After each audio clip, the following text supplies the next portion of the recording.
Hola, muy buenas noches para todos. ¿Me escuchan bien? Quiero saber si ahí se escucha bien para dar inicio a nuestra charla del día de hoy.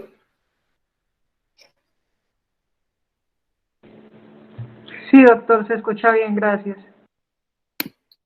Ok, perfecto. Bueno, mucho gusto. Primero que todo, darle agradecimiento por tenerme en cuenta para esta presentación. Vamos a hablar un poquito acerca de las novedades en el tratamiento de la diabetes mellitus tipo 2, especialmente refiriéndonos a la diabetes no insulinorequiriente. La diabetes no se puede fraccionar en tratar pacientes sin insulina y otros con insulina, pero en este apartado vamos a hablar exclusivamente de medicamentos que no son insulina. Mi nombre es Pedro Felipe Parra, soy médico internista y teniendo en cuenta un poco la evolución y lo que ha sido en este tiempo pensar en que las cosas pueden cambiar y tomar un rumbo diferente, nos damos cuenta que esa evolución que ha tenido el hombre con el tiempo puede tomar un curso diferente y puede volverse una evolución que no esperábamos en el camino y al igual en la diabetes puede suceder cosas similares. Aparecen nuevos medicamentos que nos hacen evolucionar y nos llevan por otro rumbo. De manera que vamos a hablar un poco de generalidades, novedades en el tratamiento, recomendaciones 2021, medicamentos y riesgo cardiovascular, que actualmente está muy en boga, y la mayoría de medicamentos de la actualidad se están enfocando en este punto. Si hablamos un poquito de 10 años atrás, este era el esquema de tratamiento en los cuales inicialmente siempre teníamos la metformina de entrada, que no ha cambiado mucho este pedazo.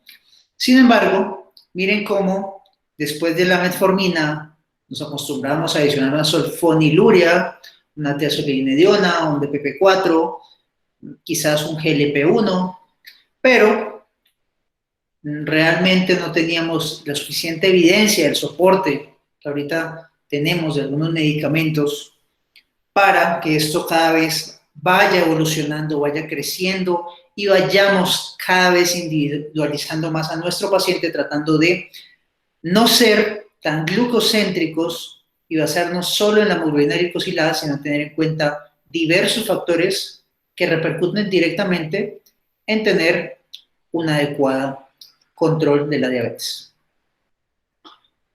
Y eso se convirtió en lo que conocemos actualmente, guías 2021, donde nuestra primera línea de manejo siempre van a ser los cambios en el estilo de vida, seguido de la metformina, que sigue siendo un pilar fundamental. Sin embargo, acá, ya como lo ven, no aparece en primera línea.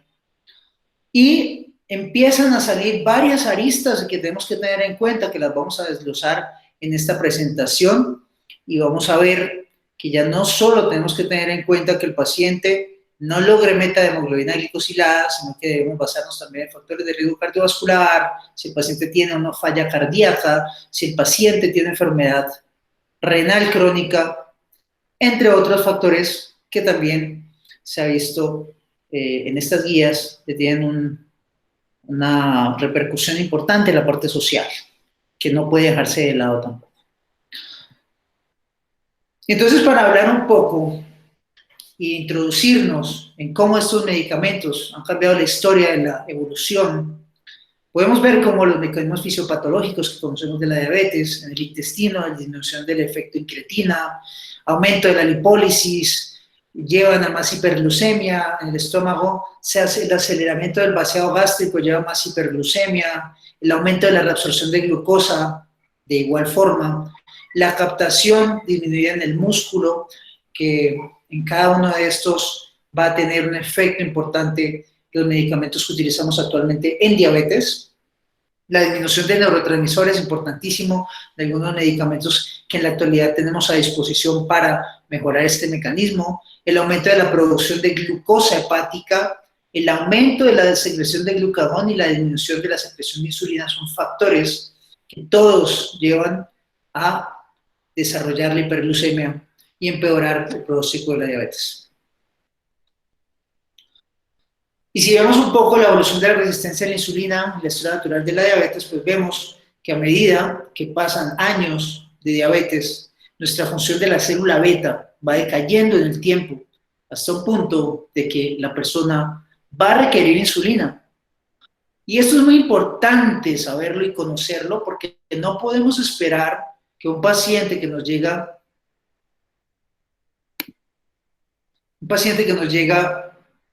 en primera instancia y tiene síntomas de estar insulinopénico, pues no podemos guiarnos y centrarnos en las guías en que tengo que empezar con metformina si el paciente está pidiendo a gritos insulina. Entonces esto es algo que tenemos que tener muy, pero muy en cuenta.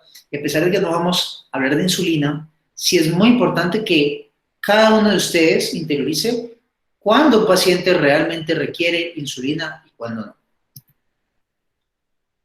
Como mencionábamos, mecanismos fisiopatológicos, la insulinopenia, la hiperglucagonemia, la glucolipotoxicidad, que finalmente son mecanismos importantísimos para que tengamos esa resistencia a la insulina también. Ahorita aparecen unos glucotransportadores, SGLT2, que realmente siempre han existido, sino que ya se empezaron a hacer investigaciones y se logró determinar que podía ser un blanco terapéutico en el tratamiento de la diabetes. Y realmente fue una investigación muy importante que creo que ha hecho que evolucionemos en el tratamiento de esta enfermedad. Y si recordamos un poco el efecto incretina, tras la ingesta de alimentos, nuestro cerebro promueve la saciedad y reduce el apetito, el páncreas en la célula alfa disminuye la secreción postprandial del glucagón. Esto directamente puede estimular nuestro páncreas. En la célula beta aumenta la secreción también de insulina dependiente de glucosa. En el intestino se secreta el GLP-1, importantísimo en la actualidad, cuando hablamos de medicamentos que son agonistas de este glucopéptido, y en el estómago ayudando a regular el vaciado gástrico. Entonces vemos el efecto incretina, cómo nos explica por qué cuando ingerimos glucosa en forma oral, nuestros niveles de insulina se disparan de una forma muchísimo mayor que en los pacientes que les colocamos glucosa intravenosa. Una persona que ingiere glucosa oral pues va a disparar mucha más insulina que un paciente que se le aplica glucosa intravenosa, y eso es lo que denominamos el efecto incretina. Y aquí tenemos el resumen de todos los efectos de los medicamentos y en qué punto pueden tener un impacto importante. Y quiero que vean en verde, porque los agonistas GLP-1 están actuando en muchos blancos y dianas terapéuticas de la diabetes. Por eso en la actualidad han cobrado tanta relevancia y tanta importancia los agonistas GLP-1 en el tratamiento de esta patología.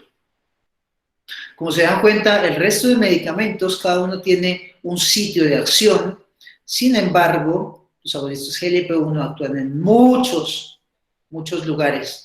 Y más adelante, que hablamos un poquito de los SGLT2, veremos que a pesar de que no incluye tantos blancos y dianas de la fisiopatología de la diabetes, sí tiene unas acciones adicionales que pueden beneficiar no solo la parte metabólica, sino también insuficiencia cardíaca. Y por eso nos vamos a referir, hablando de novedades en el tratamiento de la diabetes, a las guías del 2021, donde nos habla de los estándares para el cuidado de la diabetes de la ADA 2021.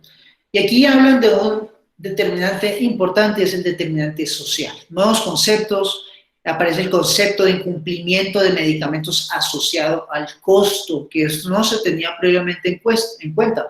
Entonces era el típico paciente que llegaba a nuestra unidad, llega donde un médico excelente, uno de ustedes que acaba de salir de una charla magistral como esta, y decide que le va a colocar al paciente semaglutide porque es el medicamento que en la actualidad ha demostrado muchísimos disminución de la hemoglobina glicosilada, con disminución del peso, con repercusión en el riesgo cardiovascular, y el paciente se va con su fórmula, llega a la casa, piso de tierra, va y averigua el medicamento y evidentemente no puede comprarlo. A los 3 meses llega el paciente con hemoglobina glicosiladas elevadas porque no logró comprar el medicamento. Entonces es algo que también tenemos que tener en cuenta a la hora de prescribir medicamentos.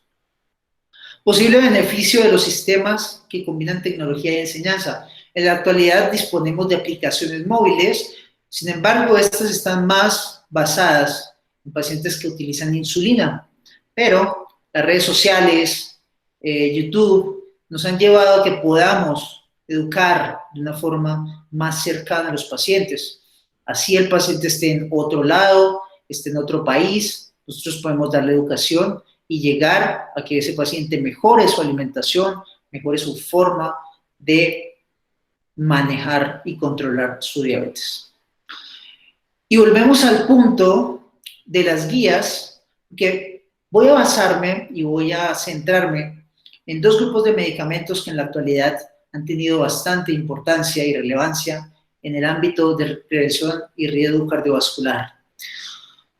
Por tanto, vemos del lado de su derecha cómo si el paciente no tiene una enfermedad renal crónica, falla cardíaca o un evento establecido cardiovascular, si no lo tiene, entonces podemos empezar a individualizar nuestro target del paciente. Si el paciente tiene, queremos minimizar el riesgo de hipoglicemia, pues podemos utilizar DPP-4, agonistas GLP-1, inhibidores SGLT2, tiazolidinedionas, que realmente en Colombia poco las usamos. Podemos también minimizar, si tenemos un paciente que realmente queremos es que pierda peso también, y nos disminuye la resistencia a la insulina, pues tenemos los GLP-1, los inhibidores SGLT2, y si es por costos, miren dónde quedan las sulfonilurias. Ya no es como antes, que después de metformina seguía sulfoniluria, ¿no? En este momento ya podemos colocar tiazolidinedionas. Si la hemoglobina no se logra el target, entonces ya pensamos en adicionar insulinoterapia. Entonces miren cómo ha evolucionado el concepto del tratamiento de la diabetes, en que ya no solo pensamos en un solo aspecto, sino en muchos. Y aquí tenemos la lista de medicamentos con la dosis máxima, y esto quiero hacer relevancia, por eso pegué esta tabla tan extensa, y no es para explicarla en detalle, sino para que vean ustedes cómo la metformina es tan barata en el mercado, y la dosis del medicamento pues, puede llegar a ser, en muchas ocasiones, tenemos que tener en cuenta también no excedernos, ¿no? He visto pacientes prescritos con metformina, 2.000 miligramos cada 12 horas. Entonces uno se pregunta, bueno, ¿y qué querían hacer?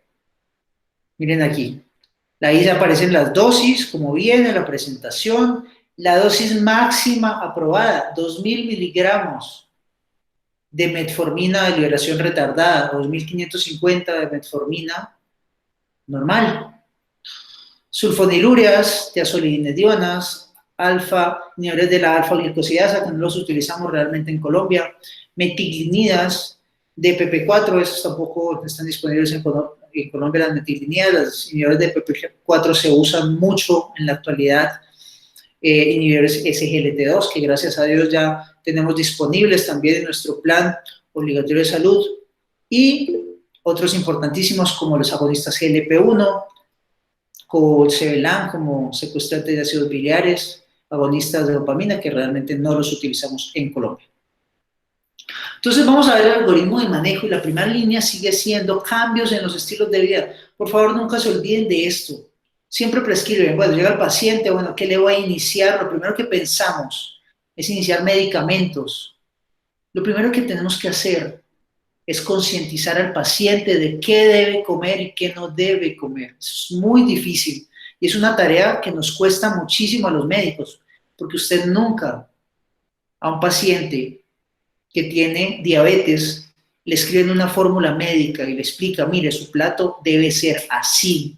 Usted solo debe comer un carbohidrato. Si acaso le decimos que debe comer un carbohidrato, pero el paciente no sabe ni siquiera qué son carbohidratos. Entonces, tomarse el tiempo de educar al paciente es importantísimo y eso nos toca a los médicos. Le estamos dejando todo a los nutricionistas y en este momento un paciente se está gastando 6 meses, 7 meses en ir al nutricionista. Entonces es el típico paciente que llega a la consulta del internista con hemoglobinas glicosiladas en las nubes y es que nunca le han podido ayudar con el tema de prescripción de un plan nutricional que se adapte a sus necesidades. Entonces, ejercicio y peso saludable fundamentales. Metformina. Bueno, ya vamos a hablar un poquito acerca de este tema. Las guías americanas y europeas defienden los cambios en el estilo de vida como la principal medida para evitar la diabetes. ¿Cuánto de ejercicio debemos poner a hacer a los pacientes? Esto es otro punto que olvidamos por completo. Entonces usted nunca le prescribe en una fórmula médica a un paciente hacer ejercicio 150 a 300 minutos a la semana. Idealmente le explica que tiene que hacer ejercicio aeróbico y de resistencia. No hacemos eso, se nos olvida lo fundamental. Todos los pacientes con diabetes deberían hacer ejercicio. Nivel de evidencia 1A. Puede reducir la hemoglobina glicosilada hasta el 0.6% y se nos olvida un punto tan importante. La metformina es un medicamento seguro, efectivo, coste efectivo, reduce el riesgo cardiovascular y reduce la muerte. En los estudios de UKPDS tenemos que el tratamiento intensivo con metformina versus el tratamiento de glucosa convencional pues logró una reducción importante de la mortalidad de estos pacientes. Y podemos ver aquí cómo puede haber una reducción en el estudio KPDS a 8.5 años, enfermedad microvascular, una reducción del 24%, infarto agudo de miocardio del 15% y una mortalidad por todas las causas que se redujo en un 13%. Pero entonces, ¿iniciamos solo con metformina o metformina y otro medicamento? Este estudio Verify nos demostró que la combinación de metformina con vildagliptina puede tener un impacto en la disminución de que ese paciente falle terapéuticamente en el tiempo. Entonces, en este estudio, a 5 años se evaluó cómo los pacientes que usaban metformina más vildagliptina en el tiempo necesitaban menos medicamentos adicionales a esta combinación que aquel que únicamente se le daba metformina. Entonces puede ser que la metformina más la vildagliptina, si bien este resultado no puede generalizarse a todas las combinaciones de DPP4, podría considerarse en pacientes con 1.5 a 2% de exceso de hemoglobina glicosilada sobre la meta.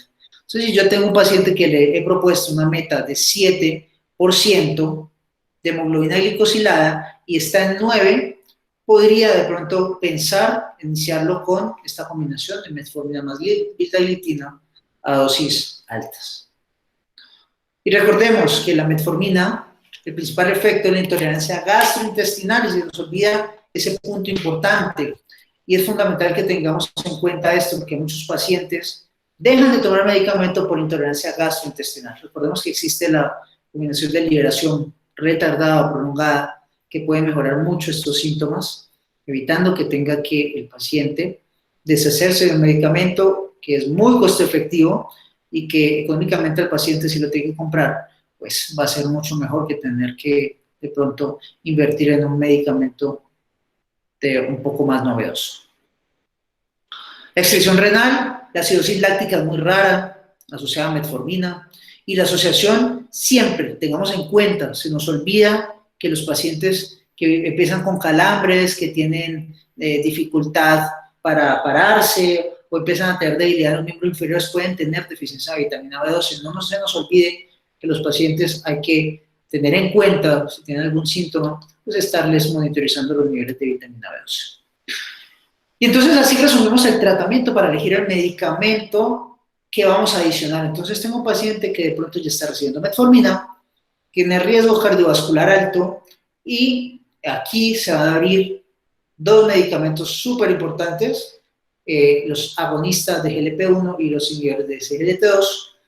Por la parte de insuficiencia cardíaca, si el paciente padece de insuficiencia cardíaca, pues se va a beneficiar muchísimo de inhibidores SGLT2, y si padece de enfermedad renal crónica y o albuminuria, los SGLT2 también en este punto han demostrado una reducción importantísima, especialmente en este año que se hicieron estudios específicos de SGLT2 en enfermedad renal. Otra lista que tenemos que tener en cuenta: el paciente tiene sobrepeso o obesidad, pues agonistas GLP-1 le sirven, inhibidores SGLT2 también han demostrado reducción en el peso. Y no nos olvidemos de la importancia de tener en cuenta la seguridad, la tolerabilidad. Entonces, no, que usted tiene que tomar metformina, pero doctor, es que me da diarrea. No, yo no sé qué va a hacer usted, se tiene que tomar 3 tabletas de metformina al día. Pero es que me da diarrea. No, usted se las toma porque su hemoglobina glicosilada está en 8. No. La tolerabilidad es importante. El paciente no te va a aceptar estar con diarrea todo el tiempo si le vas a dar un medicamento de estos. El costo, ya lo hablamos. Factores sociales. Si el paciente vive solo, tener en cuenta que no lo vamos a poner, si el paciente tiene disminución de la agudeza visual, pues no lo vamos a poner a inyectarse un agonista GLP-1 o algún medicamento que no sepa cómo administrarse. Y otros factores relacionados también con los factores sociales. Entonces, lo que les mencionaba ahorita, si el paciente no tiene enfermedad cardiovascular, individualizamos, definimos qué vamos a hacer, con qué vamos a empezar. Ya somos libres de empezar con cualquier medicamento, teniendo en cuenta el costo, si el paciente necesita o no necesita perder peso, si el paciente queremos minimizar el riesgo de hipoglicemia, pues ahí tenemos estos medicamentos. Pero entonces viene la pregunta importante: ¿quiénes tienen alto riesgo cardiovascular? Pacientes mayores de 55 años con enfermedad coronaria, con enfermedad carotidia, con enfermedad arterial periférica con esterosis mayor del 50%, hipertrofia ventricular o insuficiencia cardíaca que tenga criterios electrocardiográficos o ecocardiográficos, enfermedad renal crónica. ¿Y cuáles agonistas GLP-1 e inhibidores SGLT2 tienen evidencia en la prevención? Pues aquí tenemos algunos de ellos y coloqué los que tenemos disponibles en Colombia. Entonces, agonistas GLP-1, la liraglutide, semaglutide, dulaglutide, tienen evidencia científica en la prevención cardiovascular.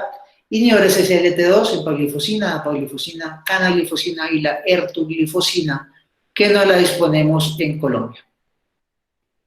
Y esto nos lleva a nuestro siguiente punto, que es hablar de riesgo cardiovascular y diabetes. Recordemos que la enfermedad renal aumenta y es un amplificador del riesgo cardiovascular. Si el paciente no tiene nefropatía por ser diabético, tiene un riesgo del 12.9% de tener eventos cardiovasculares. Mientras que si tiene microalbuminuria, ya eso aumenta al 29%. Pero si tiene macroalbuminuria, que es mayor a 300, pues estamos hablando de que tiene 34.9% más riesgo de tener un evento cardiovascular. Y por tanto, si el paciente tiene enfermedad renal con deterioro de la tasa de filtración glomerular, estadio 3, 4, 5, pues tenemos que mi paciente tiene un riesgo cardiovascular que se aumenta hasta el 91.5%. Y aparecen estos medicamentos que son inhibidores de SGLT2 que gracias a la inhibición de ese cotransportador sodio-glucosa en el túbulo proximal aumentan la excreción de glucosa por la vía urinaria.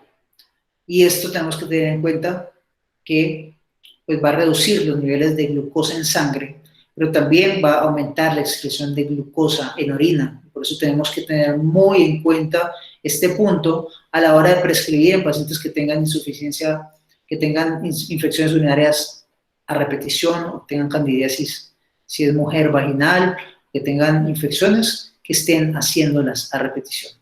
¿Y por qué les menciono esto? Porque hay muchos pacientes que tienen riesgo cardiovascular, que se benefician de estos medicamentos, pero que hacen infecciones recurrentes y son asociados al uso de medicamentos. Entonces no podemos pasar por encima de esta serie de puntos y factores importantes también que son determinantes en definir si le quito o le dejo el medicamento. Y aquí recordemos que el transporte a nivel de túbulo, tenemos un límite donde el paciente o mejor dicho, mi riñón, el túbulo, logra, cuando está por encima de 180 miligramos por decilitro de la glucosa, empieza a haber filtración glomerular. Sin embargo, en los pacientes diabéticos, esto puede llegar hasta 260 a 350 miligramos por minuto. Y aquí vemos el efecto de la inhibición del SGLT2 sobre el umbral renal. Entonces vemos los pacientes que tienen diabetes mellitus tipo 2 y están recibiendo inhibidor SGLT2, cuando tienen una glucosa en orina por encima de 40, el paciente ya empieza a excretar glucosa en orina, diferente del paciente normal que más o menos logra por encima de los 180 miligramos por decilitro de glucosa en sangre, empieza a excretar glucosa en orina, y el paciente diabético que por encima de los 220 empieza a excretar la glucosa en orina. Y aquí vemos los mecanismos de acción de los inhibidores de SGLT2 que tienen más allá de un efecto meramente glucocéntrico, no solo tienen impacto en la disminución de la glucosa, la hemoglobina glicosilada, sino que también se ha demostrado que tiene un efecto hipotensor por su efecto diurético, efectos miocárdicos, por aumento del ATP al estimular los ácidos grasos. Se ha demostrado que estos pacientes pueden tener a nivel miocárdico un efecto protector y puede explicar también algunos de los efectos en disminución del riesgo cardiovascular que tienen los SGLT2. Efectos renales hemodinámicos en reducción de la microalbuminuria, también fundamentales en la actualidad cuando tenemos un paciente con albuminuria. Efectos renales no hemodinámicos, se ha visto que estos inhibidores de SGLT2 también tienen una repercusión importante en algunos mediadores inflamatorios y pueden reducir interleuquina 1, pueden reducir interleuquina 6 y factor de necrosis tumoral, que son importantes en el proceso inflamatorio en algunas patologías. Efectos metabólicos no glicémicos y disminución del tejido adiposo por aumento de la lipólisis, disminución de la hipoxia renal. También uno de los efectos importantes que parece tener y que está relacionado quizás con la disminución de los eventos cardiovasculares, un aumento en el hematocrito que se da por una elevación de la eritropoyetina y lleva a que estos pacientes pues tengan una mejor oxigenación tisular. Y hablando de su efecto úrico-súrico, que a diferencia de otros medicamentos excretan ese ácido úrico y no lo aumentan como otros medicamentos que conocemos previamente. Entonces, ¿qué evidencia científica tenemos de los ISGLT2? Aquí tenemos la comparación de los estudios que no son comparaciones cabeza a cabeza, los puse para que veamos en cada uno de los estudios cuál fue la duración de seguimiento que se hizo, y podemos ver aquí como en el EMPA-REC Outcome con empaglifosina, Canvas con canaglifosina en el DECLARE, cada uno de estos estudios pues tuvo una muestra de pacientes mucho mayor. Aquí tenemos la empaglifosina con 7,000 pacientes, la canaglifosina fue el que más pacientes tuvo, una duración de seguimiento que en el DECLARE fue de 4.2 años, fue el que más periodo de seguimiento tuvo. Las edades fueron muy similares en los grupos, el porcentaje de mujeres fue mayor en algunos estudios, como el Canvas, y los valores de hemoglobina glicosilada en casi todos los estudios eran muy, pero muy similares.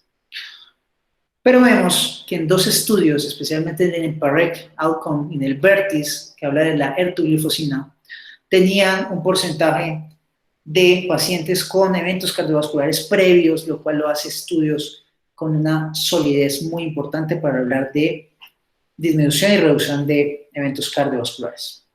Y aquí, nuevamente, comparamos los MACE, la mortalidad cardiovascular e insuficiencia cardíaca, y vemos cómo, por ejemplo, en el EMPA-REC Outcome, tuvimos una reducción importante en los MACE, que fue estadísticamente significativa, con una mortalidad cardiovascular, una reducción de la mortalidad cardiovascular, que también fue muy, muy importante, alrededor de 38%, y de insuficiencia cardíaca, todos con diferencias estadísticamente significativas. Sin embargo, miremos el DECLARE TIMI 58, cómo los MACE realmente, si vemos el intervalo de confianza, sobrepasó el 1 en los MACE y en la mortalidad cardiovascular, cual nos habla de que posiblemente en ese DECLARE los resultados compuestos fueron arrastrados posiblemente por otros factores que no eran cardiovasculares, no eran mortalidad cardiovascular, al igual que en el VERTIS. Y nos lleva a pensar si es que depende de la clase de medicamento que estamos hablando, o si realmente todos los ISGLT2 realmente sí tienen una repercusión, un impacto en la reducción de eventos cardiovasculares. Y los resultados renales, como por ejemplo en cada uno de estos también, podemos ver cómo en todos los estudios, excepto en el VERTIS, nos mostró resultados renales en la reducción de la creatinina sérica, en reducción del 40% de la tasa de filtración glomerular, de acuerdo a cada uno de los criterios que se establecieron para el compuesto primario de cada uno de los estudios. Y viene uno de los estudios muy importantes, el DAPA Kidney Disease. El DAPA Kidney Disease es un estudio muy reciente, del 2020, donde se estudió el compuesto de disminución de al menos el 50% de la tasa de filtración glomerular en 28 días, el desarrollo de enfermedad renal, terapia renal, trasplante o una tasa de filtración menor al 15% y muerte de causa renal o cardiovascular. Ese fue el compuesto con una reducción, que lo resalté aquí muy importante, con NNT de 19 y una reducción que no sobrepasa el intervalo de confianza del 1, y se observa cómo se obtuvo una reducción del 39% de todos estos compuestos. El desenlace secundario, que era enfermedad renal terminal, muerte renal o disminución de la tasa de filtración glomerular, también tuvo reducción estadísticamente significativa, y la muerte por cualquier causa con una reducción también que fue estadística significativa. Al igual que el compuesto cardiovascular, hospitalización por falla cardíaca, por muerte de causa cardiovascular, también nos mostró que nuevamente nos resalta que la dapaglifosina, en este estudio, los pacientes con enfermedad renal, pues puede ser una aliada. Pero ¿dónde quedan entonces los agonistas GLP-1? Pues ya vimos que muchos de ellos tienen un impacto importantísimo en la reducción de eventos cardiovasculares. Y no solo eso, en la reducción de peso. Y vemos aquí la diferencia hace un tiempo, donde hablábamos de los agonistas de GLP-1 y los subdividíamos en análogos de XND4 y análogos de GLP-1 humana, de los cuales destacamos en la actualidad liraglutide, dulaglutide, semaglutide, albiglutide. Por el otro lado, tenemos lixisenatide y exenatide, y vamos a mirar las diferencias un poquito de ellos. Recordemos que los GLP-1, más allá de la insulina y el glucagón, el control metabólico de la glucosa, depende de la acción de hormonas intestinales denominadas incretinas, que según se ha demostrado son esenciales para una correcta homeostasis de la glucosa. Entonces vemos todas las aristas, todos los puntos fisiopatológicos que llegan a tocar estos medicamentos. Tenemos 11 vías fisiopatogénicas descritas en la diabetes mellitus, y en verde podemos ver el efecto directo de cada uno de estos medicamentos en los órganos. Y vemos, por ejemplo, el defecto incretínico, vaciamiento gástrico, impacto del vaciamiento gástrico, los GLP-1, los agonistas, el microbioma también se afecta, hay alteraciones neurohormonales, producción hepática de glucosa porque aumenta la estimulación del glucógeno, degradación del glucógeno, resistencia a la insulina, fundamental, que nos mejore la resistencia a la insulina, y además también se ha visto que puede tener un impacto en la inflamación, la desregulación inmunitaria, y por supuesto el defecto de la función de la célula beta, que se ha visto incluso en pacientes en prediabetes, cómo podría llegar a mejorar la evolución de ese paciente por todos estos mecanismos fisiopatológicos. Entonces ahí tenemos la comparación de los análogos de Exendin 4, exenatide, inyección semanal, y el lixisenatide. Tener en cuenta que todos tienen eliminación renal y que la indicación de insuficiencia renal para, por ejemplo, exenatide es de mayor a 30 mililitros minuto, y para la de 2 miligramos subcutánea semanal es mayor a 50 mililitros minuto.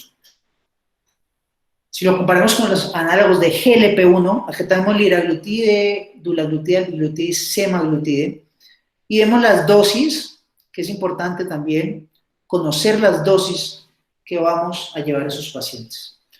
He visto muchos casos de pacientes que a veces llegan a la consulta con dosis de 0.6 de liraglutide. Bueno, sí, muy bien, pero ese paciente siempre tiene que tratar de llevarse a la dosis máxima, la dosis de 1.8, ¿vale? Siempre. Igual que semaglutide, miren cómo la dosis es de 0.5 a 1 miligramo.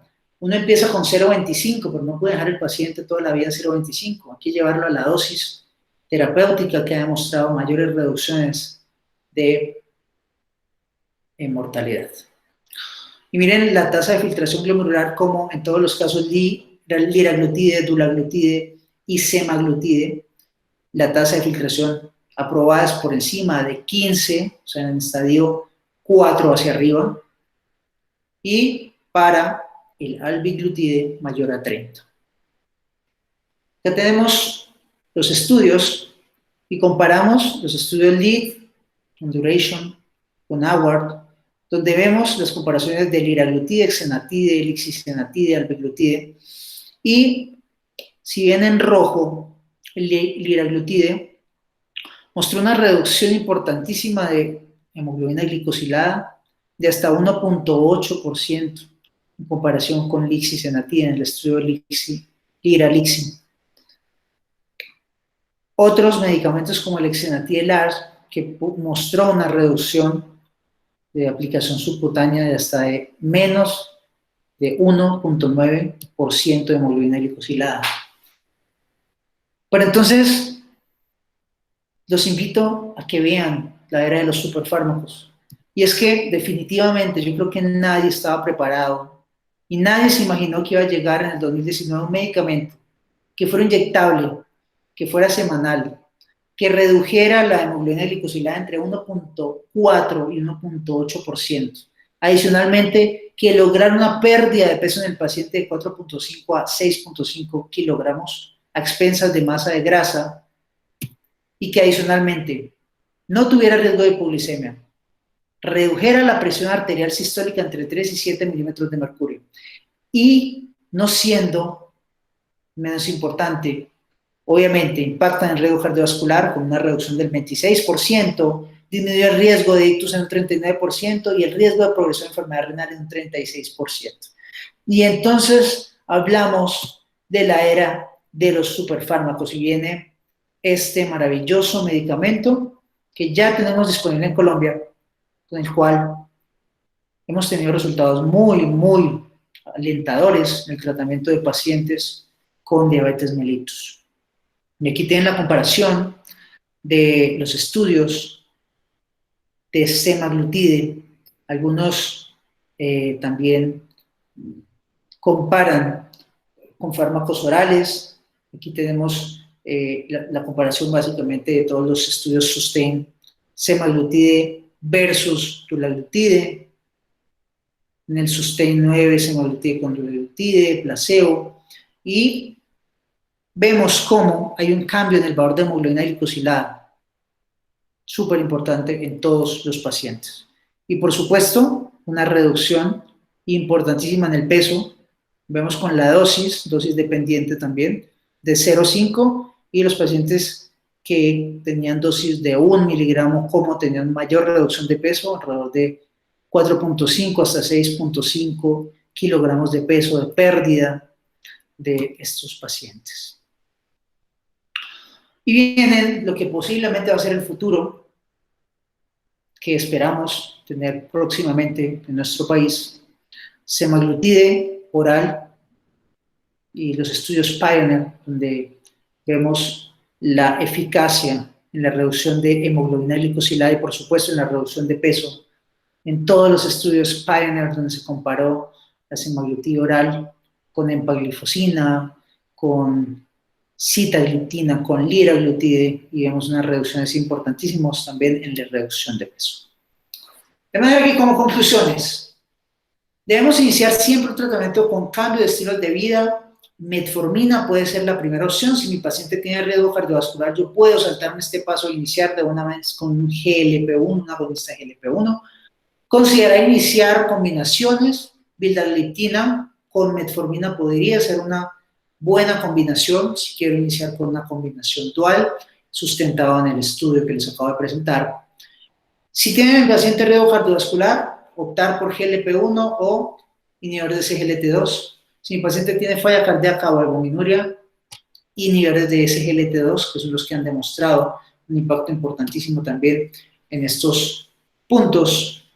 Llevar a mi paciente a valores de hemoglobina glicosilada óptimos, tener en cuenta factores sociales y económicos. No nos olvidemos de este punto, porque muchos de las fallas terapéuticas tienen que ver con factores sociales y económicos del paciente.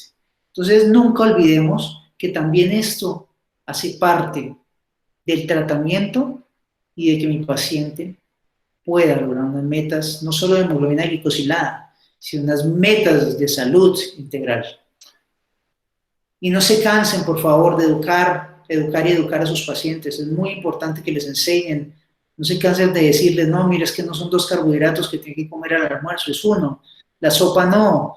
Traten de explicarles qué son carbohidratos. Muchos pacientes nunca entienden qué son carbohidratos y llevan años de diabetes.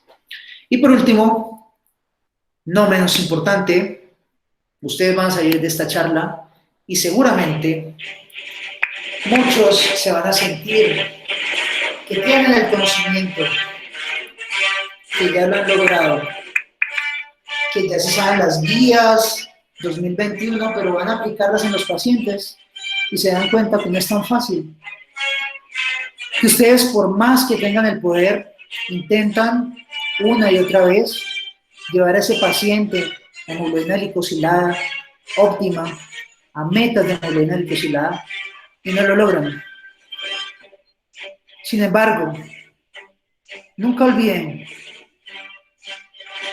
que detrás de ustedes siempre estará un especialista para darles esa luz, para ayudarlos a cumplir esas metas que ustedes han propuesto.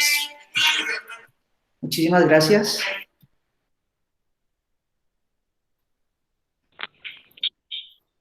Doctor, de verdad, Muchísimas gracias a usted por esa excelente charla, por los mensajes que deja al final, que realmente son muy valiosos para el público. Y asimismo invitamos a las personas asistentes al evento que puedan activar sus micrófonos si gustan o pueden dejar sus preguntas en los comentarios. Incluso ya tenemos una. La doctora Laura Díaz nos pregunta, en pacientes con enfermedad renal crónica estadio 5 o en terapia de reemplazo renal, aparte de linagliptina, ¿se puede utilizar algún otro medicamento oral? Aparte de la inhabilidad, de momento no hay evidencia científica para poder utilizar un medicamento. Sin embargo, ya hay estudios que, como les mencionaba, la metformina no es tan, no, digamos, no tenemos tanta restricción con la metformina como antes. Antes se hablaba de que definitivamente no podíamos dar en ningún paciente por nada del mundo. Ahora ya hay estudios que hablan de que en pacientes incluso con diabetes mellitus y enfermedad renal en diálisis podría utilizarse la metformina, ya que el riesgo de lo que hablamos de acidosis láctica sigue siendo muy bajo.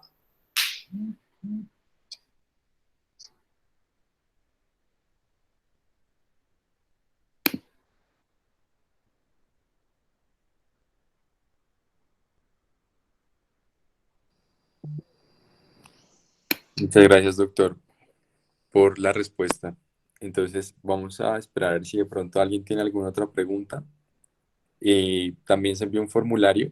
Allí van a encontrar una cajita donde pueden escribir las preguntas que tengan y a mí me las pasan y yo las puedo leer.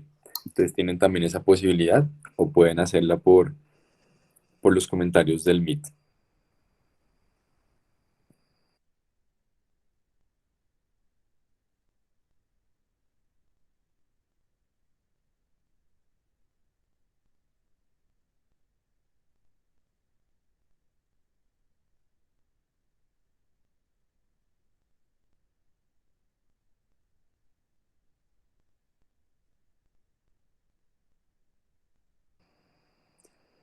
Bueno, doctor, al parecer esa fue nuestra única pregunta el día de hoy. Y de parte del grupo de interés, le queremos agradecer por la asistencia, por esta charla y qué alegría poder contar con ustedes. Esperamos poder contar con usted también en diferentes eventos a futuro.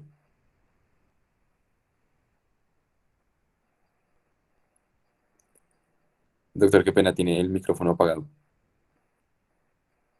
Muchas gracias a ustedes por la invitación y de verdad que espero que el mensaje haya sido claro, conciso. A veces tratamos de hacer las cosas muy enredadas y muy complicadas y nos basamos en el estudio, en el último estudio con la P más significativa y dejamos de lado realmente lo que cuenta, que es el paciente al final, que realmente cuando lo tratemos demos resultados óptimos.